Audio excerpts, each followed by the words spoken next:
নচলিব নচলিব অখিল গগৈৰ দাদাগিৰি নচলিব নচলিব নচলিব অখিল গগৈ গাদি এৰিব লাগে গাদি এৰিব লাগে গাদি এৰিব লাগে অখিল গগৈ গাদি এৰিব লাগে গাদি এৰিব লাগে গাদি এৰিব লাগে অখিল গগৈ মুৰ্দাবাদ মুৰ্দাবাদ মুৰ্দাবাদ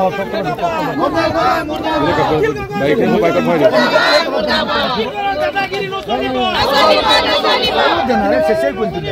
নচলিব নচলিব অখিল গগৈৰ দাদাগিৰি নচলিব নচলিব নচলিব অখিল গগৈ গাদি এৰিব লাগে গাদি এৰিব লাগে গাদি এৰিব লাগে অখিল গগৈ গাদি এৰিব লাগে গাদি এৰিব লাগে গাদি এৰিব লাগে অখিল গগৈ মুৰ্দাবাদ মুৰ্দাবাদ মুৰ্দাবাদ অখিল গগৈ মুৰ্দাবাদ মুৰ্দাবাদ মুৰ্দাবাদ অখিল গগৈ মুৰ্দাবাদ মুৰ্দাবাদ মুৰ্দাবাদ এসিএম জিন্দাবাদ জিন্দাবাদ জিন্দাবাদ এসিএম জিন্দাবাদ জিন্দাবাদ জিন্দাবাদ এসিএম জিন্দাবাদ জিন্দাবাদ জিন্দাবাদ হিমন্ত বিশ্ব শৰ্মা জিন্দাবাদ জিন্দাবাদ জিন্দাবাদ হিমন্ত বিশ্ব শৰ্মা জিন্দাবাদ জিন্দাবাদ জিন্দাবাদ হিমন্ত বিশ্ব শৰ্মা জিন্দাবাদ জিন্দাবাদ জিন্দাবাদ ৰূপেশ গোয়ালা জিন্দাবাদ জিন্দাবাদ জিন্দাবাদ জিন্দাবাদ ৰূপেশ গোয়ালা জিন্দাবাদ জিন্দাবাদ জিন্দাবাদ অখিল গগৈ মুৰ্দাবাদ মুৰ্দাবাদ মুৰ্দাবাদ অখিল গগৈ মুৰ্দাবাদ মুৰ্দাবাদ মুৰ্দাবাদ তাত আমি তেখেতক আমি প্ৰৱেশ কৰাটোৱে নিষেধ কৰিছোঁ। আমি বেয়া পাইছোঁ তেখেতে সেই মন্তব্যটো কোৱাৰ কাৰণে যে বাগানৰ চাহ শ্ৰমিকক পাৰ্টাটো যদি দিয়া হয় তেতিয়াহ'লে গাঁৱৰ আদিবাসীকো দিব লাগে বুলি কৈছে, আৰু যদি গাঁৱৰ আদিবাসীক দিব নোৱাৰে তেতিয়াহ'লে বাগানৰ চাহ শ্ৰমিককো দিব নালাগে বুলি কোৱাৰ কাৰণে আমি বহুত বেয়া পাইছোঁ তেখেতক।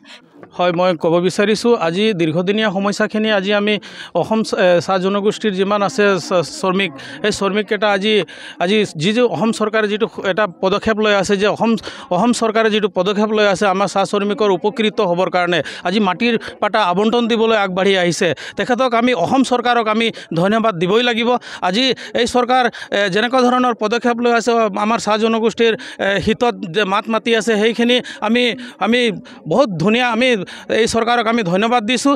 আজি আমি ইমানখিনি আমি চৰকাৰে সুবিধা কৰাৰ স্বত্তেও আজি আমি এই যিটো মন্তব্য দিছে এই অখিল গগৈয়ে যিটো মন্তব্য দিছে সেই মন্তব্যটো আমি ধিক্কাৰ দিছোঁ।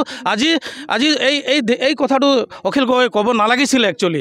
তেখেতে এইটো কোৱাৰ কাৰণে আমি গোটেই অসমৰ 3,33,000 শ্ৰমিকে আজি তেখেতক মানে বিৰোধী নেতা হিচাপত আমি ঘোষণা কৰিছোঁ। তেখেতক আৰু বাগানত আমি সোমাব নিদিওঁ। আমি নগাঁও বাগান অসমৰ কোনো বাগানতে আমি তেখেতক আমি সন্মান নকৰোঁ। আজি এইখিনি কোৱাৰ কাৰণে আজি চৰকাৰে যেনেকুৱা ধৰণৰ সুবিধা দি আছে, যেনেকুৱা আমি পাই আছোঁ, আজি কিমান সুবিধা পাইছে বিজেপি চৰকাৰ অহাৰ পিছত। আজি তেখেতসকলে STO দিব বিচাৰিছে, আমাৰ 551 টকা হাজিৰা দিব বিচাৰিছে। আজি ভাৰতবৰ্ষখন ডিজিটেল ইণ্ডিয়া ভাৰত চৰকাৰে কৰিব বিচাৰিছে। যদি আমি এইখিনি সুবিধাৰ পৰা বঞ্চিত হৈ যাওঁ তেতিয়াহ'লে আমি কেনেকুৱা ডিজিটেল ইণ্ডিয়া হ'ম, কেনেকুৱা আমি ডেভেলপ হ'ম, কেনেকুৱা আগবাঢ়ি যাম, আমাৰ এই খাটি খোৱা শ্ৰমিকসকলে কেনেকুৱা আগবাঢ়ি যাব। আজি বিজেপি চৰকাৰে এইখিনি কথাটো চিন্তা কৰি পেলাই আমাক এইখিনি কৰিব বিচাৰি আছে। এই বিৰোধী নেতা আমাৰ অখিল গগৈয়ে তেনেকুৱা এই মন্তব্য এটা দিব নালাগিছিলে, কিন্তু তেখেতে দিয়াৰ কাৰণে আমি আজি বহুত দুখিত হৈছোঁ। তেখেতৰ যিটো বাগান শিৱসাগৰত 100ৰ ওপৰত বাগান আছে, তেখেতৰ তাতো শ্ৰমিক আছে, সেই শ্ৰমিককেইটা আজি বহুত দুখিত হৈ আছে। আজি আমি চৰকাৰে ডিজিটেল ইণ্ডিয়া কৰিছে, আমি বহুত ভাল পাই আছোঁ। সিদিনাখন অসম বিধানসভাত আমাৰ অসমৰ জনপ্ৰিয় মাননীয় মুখ্যমন্ত্ৰী ডাঙৰীয়া তেখেতে বহু কষ্টত আমাৰ আদিবাসী চাহ জনগোষ্ঠী শ্ৰমিক ৰাইজক তেওঁ পট্টা দিয়াৰ কাৰণে ব্যৱস্থা কৰাৰ বাবে তেখেতে বিধানসভাত কথাটো উত্থাপন কৰি আইন পাছ কৰাব লাগিছিলে। কিন্তু সেই সময়তে ৰাইজৰ দলৰ সভাপতি শিৱসাগৰৰ বিধায়ক অখিল গগৈ ডাঙৰীয়াই তেখেতে এটা কথা কৈছিলে যে গাঁৱৰ অঞ্চলৰ মানুহক যদি পট্টা মাটি দিয়া হয় তেন্তে চাহ শ্ৰমিক লাইনৰো পট্টা মাটি দিয়াৰ ব্যৱস্থা কৰিব লাগিব। এই কথা শুনি আমি বৰ দুখিত হৈছোঁ যে অখিল গগৈ কোন। আজি আমাৰ এই চাহ বাগিচাৰ পট্টা মাটিসমূহ লাইনৰ এই মাটিসমূহ হ'ল ৰতন টাটা, আছাম কোম্পানী, মেকলন মেগৰ বিভিন্ন আজি অসমত 825খন কোম্পানীৰ পৰা মাটি আনি চিলিং এক্ট আইন কৰি পেলাই আমাৰ চাহ শ্ৰমিক ৰাজ্যত পট্টা দিব।